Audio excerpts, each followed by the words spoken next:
Hero వీళ్ళను కొట్టుకుని comedian చంపినట్టు వీళ్ళలో వీళ్ళు గొడవలు ఆడుకుని దుబాయ్ మీద దాడి చేసింది ఈ ఇరాన్.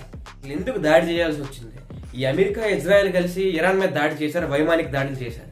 ఈ దుబాయ్, ఖతార్, యుఏఈ దేశాల్లోనే అమెరికాకు సంబంధించిన మిలిటరీ బేసెస్ చాలా ఉన్నాయి. అంటే ఈ ఇరాన్ పై దాడి చేసినప్పుడు ఈ దేశాలకు కూడా వాళ్ళకి సహకరించారని చెప్పి దుబాయ్ మీద దాడి చేసింది. ఈ దుబాయ్ ఇంటర్నేషనల్ ఎయిర్పోర్ట్ మీద డ్రోన్లతో దాడి చేసింది ఇరాన్.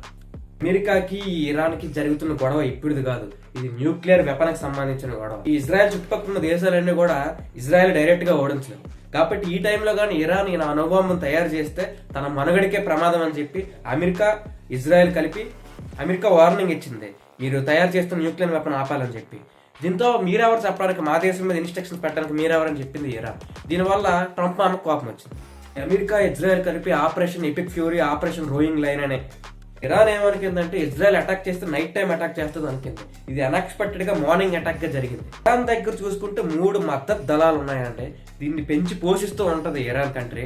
హెజ్బుల్లా, హమాస్, హౌదీస్, ఈ 3 తెగలు కూడా ఇరాన్ కంట్రీకి ఒక రక్షణ కవచంలా పనిచేస్తూ ఉంటాయి. ఇరాన్ రాజధానిపై అత్యంత భయంకరంగా దాడులు చేసి ఇరాన్ డిఫెన్స్ మినిస్టర్ ఫస్ట్ మట్టు పెట్టారు. ఆ తర్వాత ఇరాన్ సుప్రీం లీడర్ అయిన ఇలా ఐతుల్లా అలీ ఖమేనీని, అతని కుటుంబాలతో సహా అందరినీ కూడా మట్టు పెట్టింది.